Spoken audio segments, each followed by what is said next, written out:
I'm Gregory Mosley, martial art instructor, and this is Martial Art Universe, bringing you the finest of the martial arts from around the world. Point.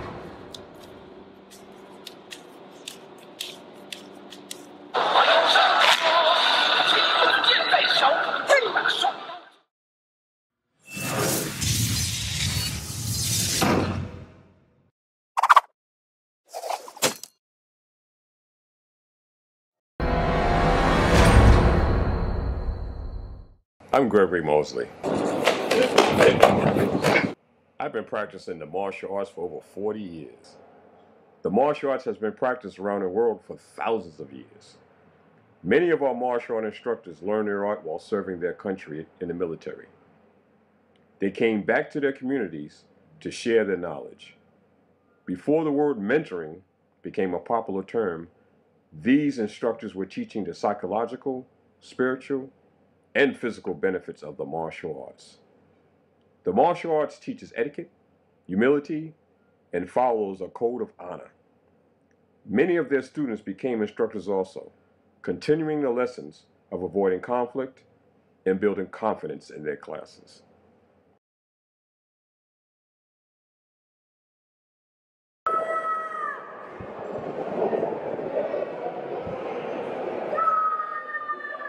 I think it really is something that develops discipline and respect. It made me responsible. It taught me patience, discipline, self-respect, respect for others. It did a multitude of things. It's taught me honor. It's taught me respect.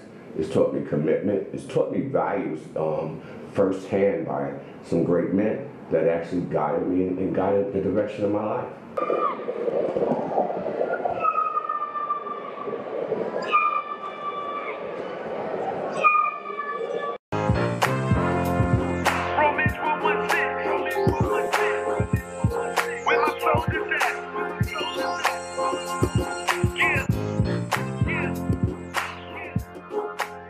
Did you start martial arts and where? It was at the University of Chicago, right over on 55th near Cottage Grove.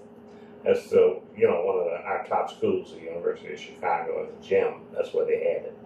It was the first world's martial arts tournament that was being hosted by the United States Karate Association, and was actually run by Count Dante John Keehan, which was one of the more popular instructors here in Chicago and probably around the world. He's well known as the deadliest man alive. He was really a guy that loved and promoted himself. So that's how I got started. They were advertising that they were going to chop a bull's horns off and kill this bull with a punch to the head. And so I didn't buy it. I said that's a crock. I don't think that's what's going to happen. But it was all over. They had the Animal Cruelty Society out there protesting, and it was really just an advertising scheme by John to get exposure for the tournament, which really worked because it was a jam-packed crowd. The place was packed, and they didn't kill the bull either. So, but it was a very exciting event. And so that was my first event that I was exposed to karate. I had seen judo, and I knew people that was in judo at the time. Jackie Thomas, which was in the Olympics for judo, which was a friend of mine. So anyway, that was my first exposure. And after viewing the tournament, I was so very excited because they had self-defense and they had all types of demonstrations at the time, self-defense, multiple self-defense techniques where they're fighting 2-3 men.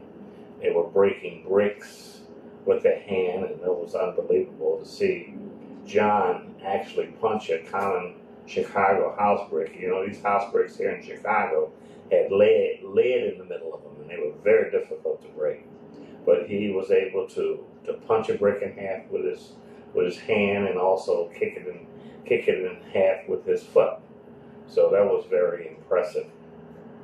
They had multiple self-defense, knife and gun type of technique. So it was very exciting. Me and a friend of mine by the name of Jimmy Johnson was attending. And so we decided that the next day, which was Monday, we were going to go over and visit the school. His school was located at 79th and Ashland. And it was very fortunate that he was there because at that time, no school was teaching any blacks at the time. And he was the only one at that time that taught blacks.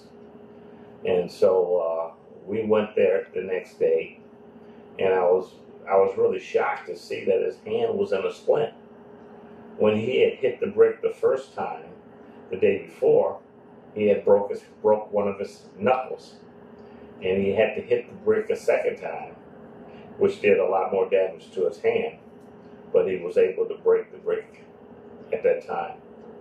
So it was very impressive. And so the school was located at 79th and Ashland. And it was there for a long time.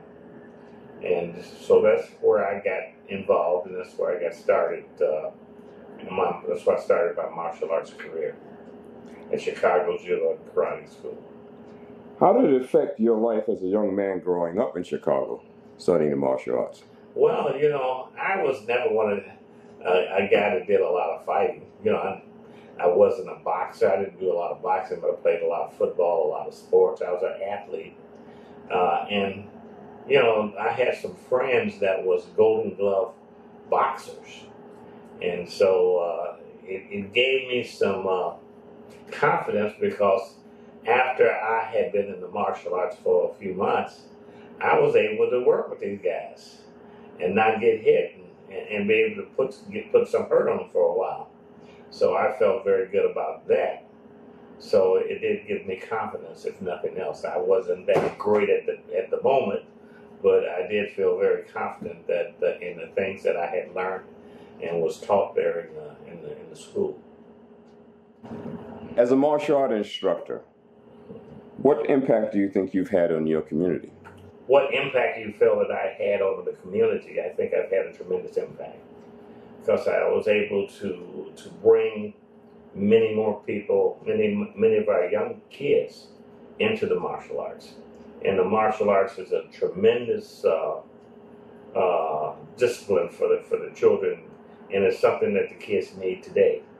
It develops confidence, it develops respect, courtesy, and discipline. So I think it has done a tremendous job. And because of me teaching through the YMCA system, once I made my black belt, I was able to bring the price down so it was affordable for every income bracket. Because at the time that I started, it was $25 a month. I think the minimum wage at that time was $1.65 or $1.25. So many of us could not afford to even study martial arts until we were involved in the YMCA, and I was the first to involve karate into the YMCA program. Martial arts did, we would meet up, we would all be staying in the same hotel, and we, after the tournament or before the tournament, we would get together in a room and start talking about various aspects of fighting. And this Bruce was talking about, he had developed this here 6-inch punch, that he can develop enough power to knock a person off of his feet. Oh, I said, Bruce, I don't buy that. I don't believe it. I don't think you can do that. And a lot of the other guys agreed.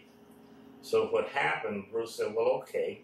He asked this young man to stand up, and he took a pillow off of the couch, just like this couch here beside me. And he said, hold it in front of your chest and stand up the ground here in the back of it. And so that, and he had some other guys standing around in front of it. And he said, he took his fist and he balled it up and he moved it about 6 inches from this young man. And he hauled off and bang, next thing you know, the guy was off his feet and over the couch onto the floor.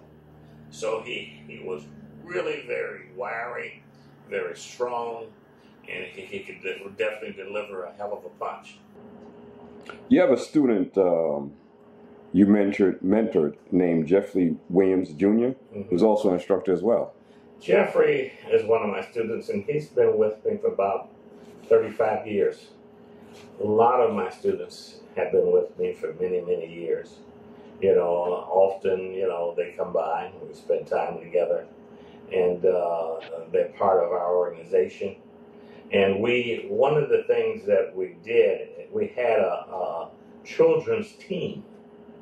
We used to do all the promotion for the Toys R Us, G.I. Joe and the Kung Fu Grip, and so we did a lot of things at Sears and Toys R Us, and we did all the promotions during that time when these new toys came out, because the kids were about, I think the youngest is 5 and the oldest was about 9, and these kids were extremely good. I mean, extremely good. Matter of fact, a couple of my kids are on Broadway today. They're dancers and they're actors.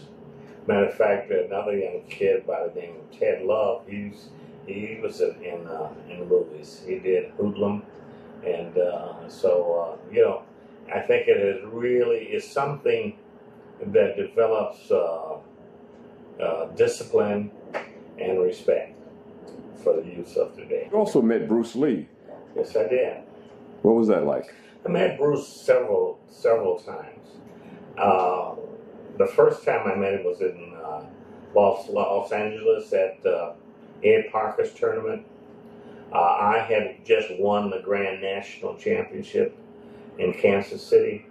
I took first place in fighting and second place in kata. And I had taken 2 train cars down to Kansas City to compete in the tournament.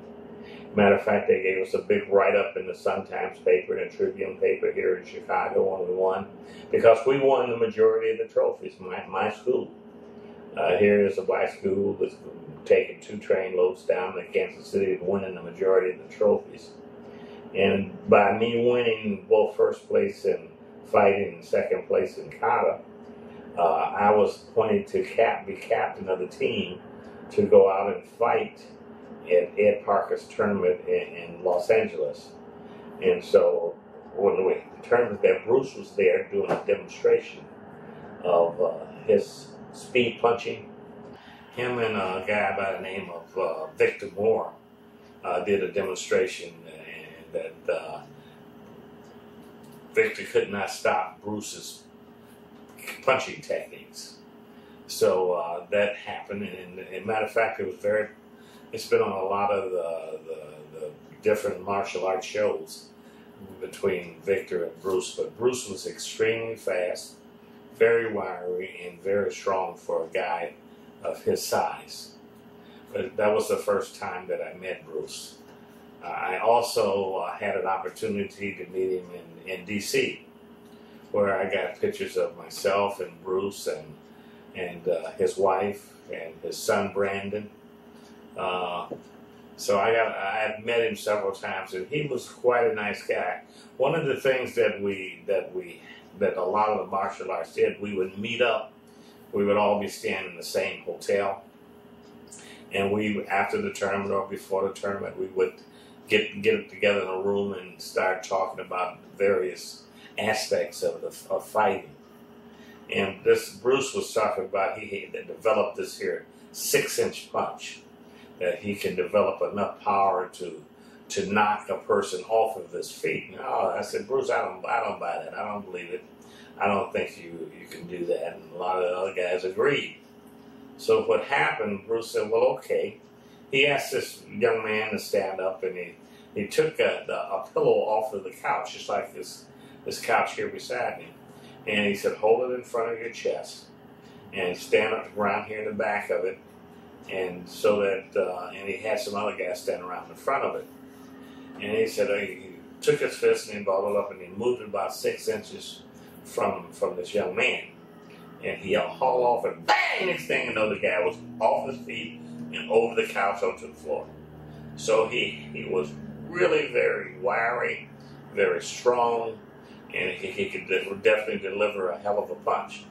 So that's the second time we met. But we would often meet at every tournament in different locations. You know, and I did travel around the country a lot of times. We go to New York, we go to D.C., we go to Kentucky, we go to St. Louis, we go to Michigan, Indiana. So we traveled around the country. But at that time, I was one of the top competitors in the country, and I was also chief instructor for the United States Karate Association as well. Currently in major cities like New York, LA, and Chicago, there's a problem of young people joining gangs. How do you think martial art training would help correct this problem? Oh, as far as how karate would correct some of the problems that the youth have here in the city, I think the structure of martial arts, the discipline that it demands, and the focus that the child has to learn to have, and we hopefully help them to learn to make decisions, the proper decisions, because everything in martial arts is structured to be on the positive side.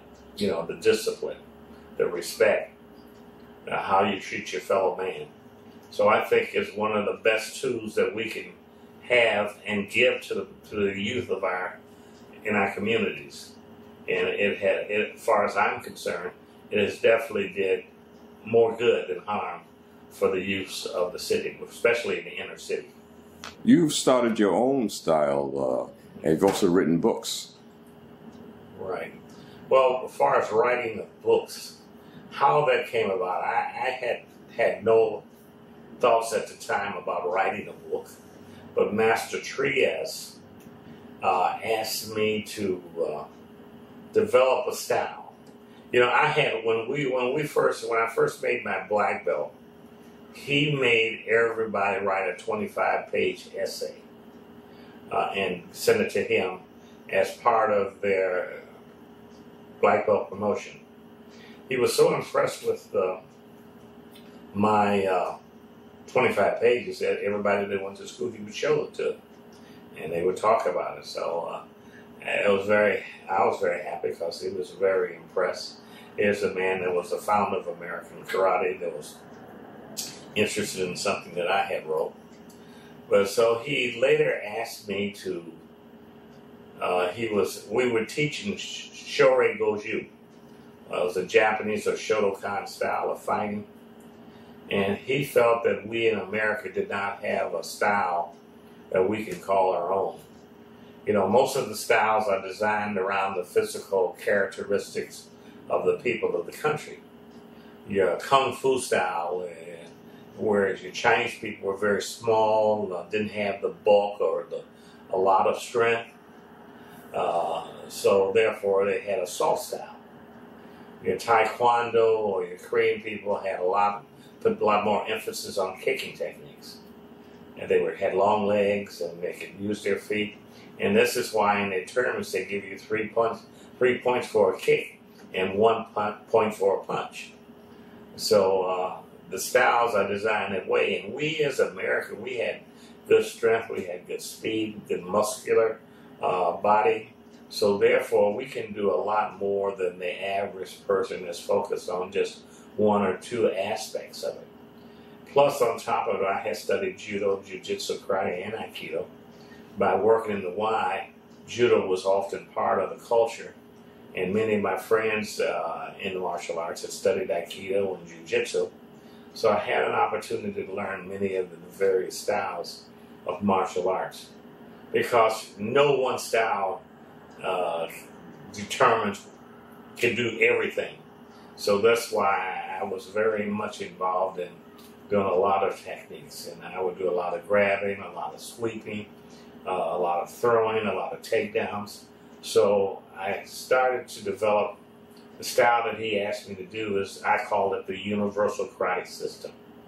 When it's universal, sort of encompassed all of the various styles, because we had the body that would allow us to do that.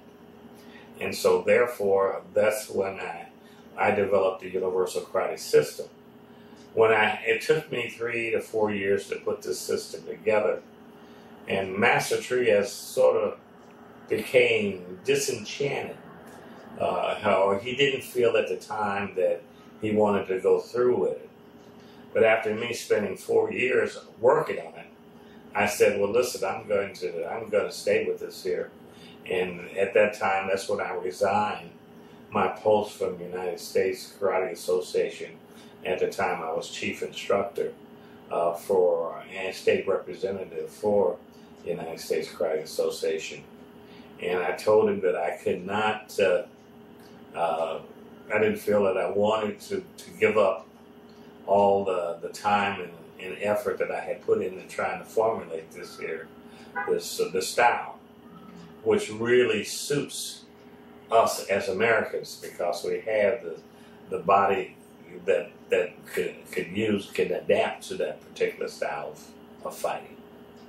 So that's how, and I didn't write the book until a little later, because I wanted to have it in writing so that people would understand it. Because if you just do it piecemeal, people would never really appreciate the style or the system. So it took me another 2, 3, 4 years working on the book, writing the book, in order to put it out in black and white. So, we had the katas and the self-defense and all those things in it. And you need to have some structure and ability to get it to the masses. And that's what I did. And that's the book there on the table. It's called A Path to Knowledge in the Martial Arts. And so I did get the book out. It's been out for about 4 years now, and it's been selling very well. I have this love for the martial arts, and in a way I'm very disappointed in what I see out there today in the martial arts. Many of us so often, it takes the American people to mess up something too. The Japanese has always had focus on the art, not so much the money. Here in this country, it's always about the money and about discipline. We, especially in our communities, we don't have a lot of people with a lot of money to spend, extra money on sports and things of that nature, because martial arts can become very expensive. And so therefore, it became almost like a babysitting. They send them there and they tell the kids that they're great, which they might not be, and it's all about keeping them coming. So a lot of the schools today is like babysitting, which has really turned me off to that. And I have always said we need to have more structure, and we need to have one set of rules. Right now here in this country, we must have 25 different sets of rules. And that's one of the reasons why the Koreans got into the Olympics and we didn't. Because they did have one set of rules. And so, in structure, they stuck together, and it's very difficult for us here in this country to stick together. So hopefully that will change. Matter of fact, we're working on some things now for coming up for this next Olympic. Hopefully martial arts, karate will be into it, not taekwondo. And for those that don't know what taekwondo is, that's Korean karate. Because we got a lot of different styles in karate. You got kung fu, you got Okinawa, you got Shorei, you got Kempo. You got many different styles of karate. And the styles are all designed around the physical characteristics of the people of the country that developed the style. Training in the martial arts. So you started in 1968 training in the martial arts? I started in 1968 training in the martial arts at the age of 10. At the age of 10, usually kids are playing with other things and thinking about basketball, I guess. So what made you want to study martial arts? 2 reasons. Growing up in the streets of Harlem, the only child, and I saw a demonstration I'll never forget. It was Tom Dojo. We went on a bus outing, Pegleg Bates, and all the twins actually did a martial arts demonstration, self-defense, and fell in love with it. I actually remember coming home and begging my parents to put me in the martial arts. Just first time ever seeing it. Okay, what instructors influence your training? I know you studied with Grandmaster Cofield. I studied with Grandmaster Cofield, Grandmaster Thomas the Puppet, Master James Cooper, Professor B, Professor Powell, and they all played an instrumental role in my life. Professor Ed Pugh, very instrumental in my development as a young man and as an adult. And the training was hard when you were at Tone Dojo. I remember Tone Dojo strike fear in everybody's heart when they used to go to tournaments. And you know, growing up in it, it didn't seem hard. It was just different. It was new. I had no clue what it was involved around it, and never experienced any time in other dojos. It was like my first experience. I loved it. I just simply loved it. Okay. Yeah. Do you think your training in Tone Dojo in the martial arts influenced the way you live your life now and the way you live your life as you were coming up? Most definitely. It's taught me honor. It's taught me respect. It's taught me commitment. It's taught me values firsthand by some great men that actually guided me and guided the direction of my life. You had a nickname when you were competing. Can you tell us a little bit about that? Sure. Look Up. Look Up actually started prior to me competing. I was 12 years old. They couldn't tell whether my eyes were open or closed when I was going up down the floor training. In competition, you eventually end up looking up at me, you know, with sweeping techniques and counter techniques. It became my nickname. I kind of lived up to it. And do you think there'd be less gun violence among our youth if they were training in martial arts? There would definitely be less gun violence if our children were taught the same things we were taught as martial artists, just valuing the life, the principles, the dedication to hand-to-hand combat as opposed to pulling a gun out and squeezing it, just standing in front of another human being and the best man wins. Can you tell me about your company, the Sledge Group? The Sledge Group, Inc. is a community-based nonprofit, 501c3. We started approximately 16 years ago. My wife and I started this program out of the necessity of the needs of our community. We were both taught not to complain about situations, to actually do something about it. And it's expanded to Albany. We actually started this year in Albany. We do free mentoring, free tutoring, free parent support group, but a lot of group and one-on-one mentoring. And we're working out of Harlem on 125th Street in Trevor Medical College. Where do you see the Sledge Group going in the future? I definitely see it becoming a national program. And just like the birth of it, it's coming out of the needs of the community and our families and our culture. From Chicago to Detroit to LA, it's needed. Do you think it seems to be a problem among our youth as far as self-worth? A lot of them want to join gangs because they want to belong to something. Right. Do you think training in the martial arts will help them have a sense of being kind of like their own boss, being a leader instead of a follower? Well, you know, when I think about our martial arts training, I think about the self-value it gave us, the self-esteem it gave us, the self-worth it gave us. That's definitely lacking in the young people's community, in the young people in the community I come from and the community I live in. And without even realizing, we might have been training for one aspect of learning the martial arts, but we gained that self-esteem, which is so much needed, and that self-respect.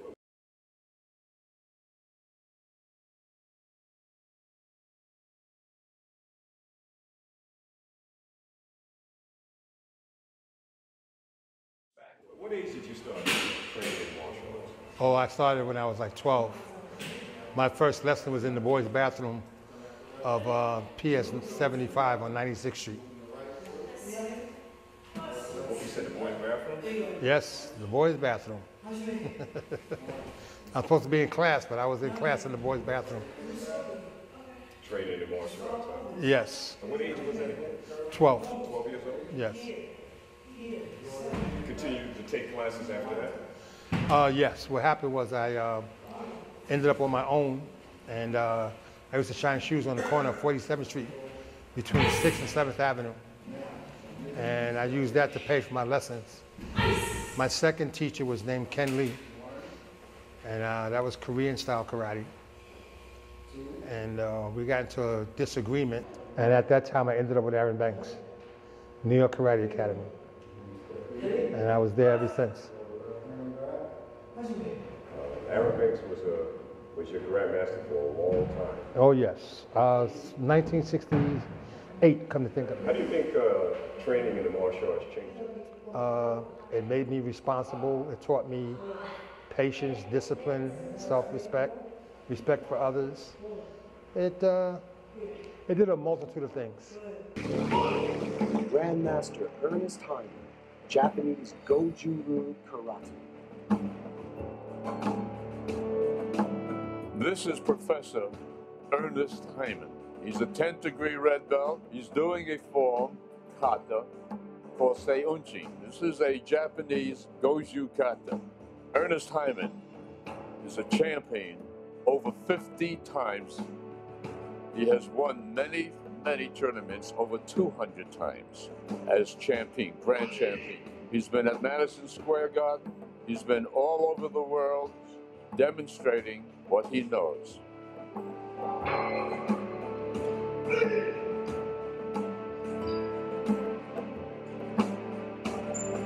He has won tournaments in breaking. He has won tournaments in weaponry. He has won tournaments in forms and kata. He has won countless tournaments in fighting. He is one of the best. Yeah, you participated in a series of demos at Madison Square Garden. Yes. Yes. I also had my teacher's request, and I did the ice break and the nunchaku. You know, and the reason why I started doing the iron palm technique was because the 5 fingers of death. Because everybody that was in the movies was saying that that was an impossible technique. So I perfected it to show him that it can work. He's called the fastest man in the world. In fact, he is the fastest man in the world as far as the nunchaku is concerned.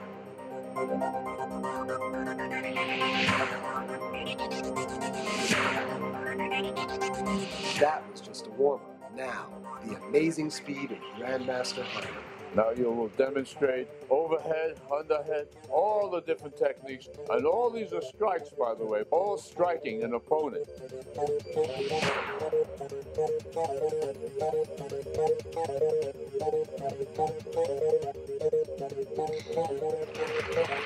He's now going to do double nunchucks. Nunchaku, an Okinawan weapon, a farming tool, used as a weapon.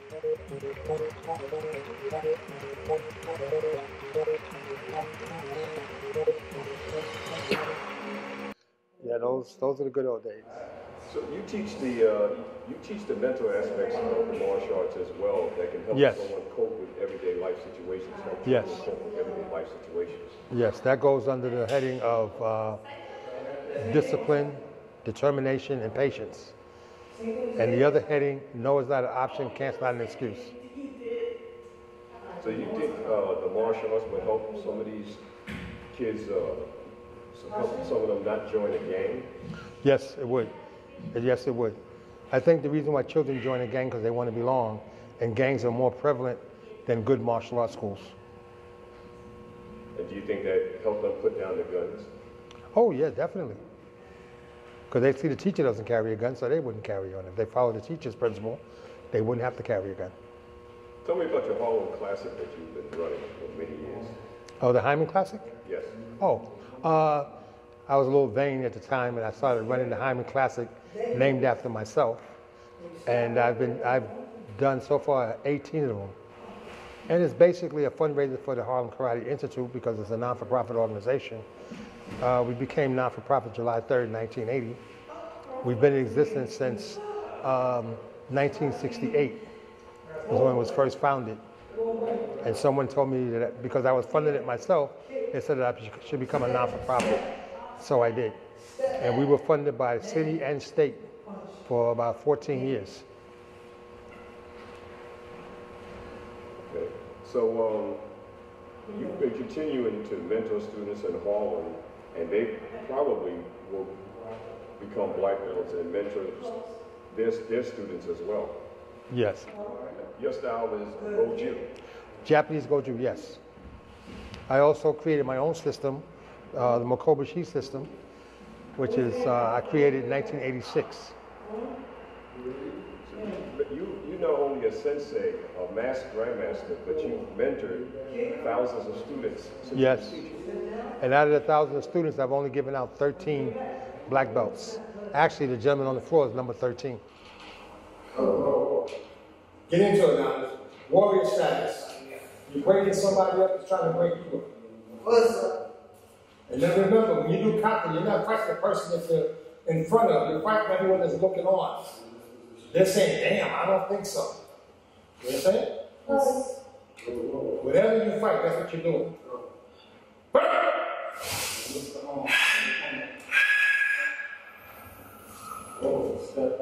Again!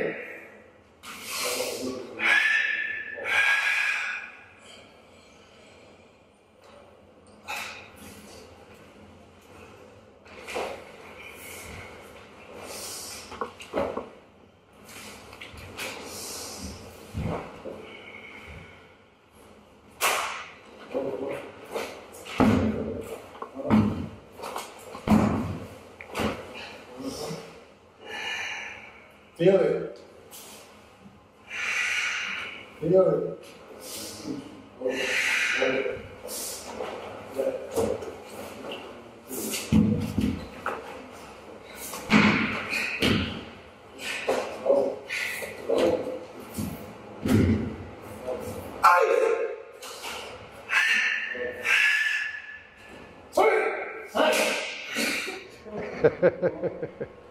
My three sons are 11, 12, 10, 11, 12.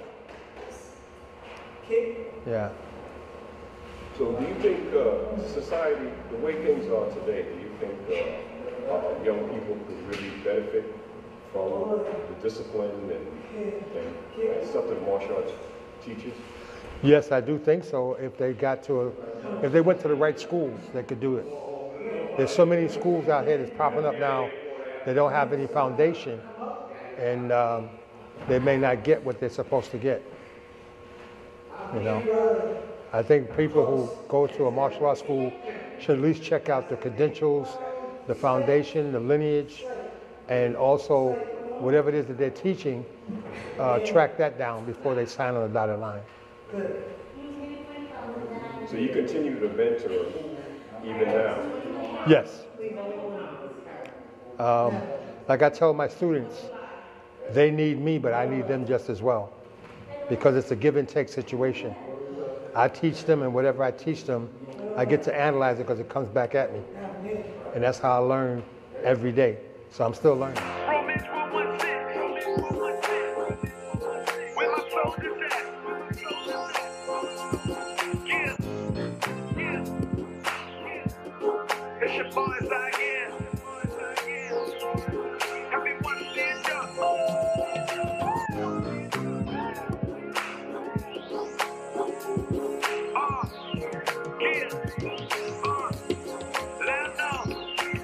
They told me that I would never make it. Trust and believe that I believe what they were saying. It was no rush, so all it took was patience. You devil, you can't stop me, cause guess when I made it, there's a blessing I was given. No one can take it, faith is my chain. No one can break it, struggle was on my wall. Fed me the word, so I ate it. Hold up, let me rewind back. With the Bible as my prophet and the word as my stacks. They say racks on racks, I just sit back, think about it, laugh at that. I stand tall with my back against the wall with my head up. I will never fall, I will never fall.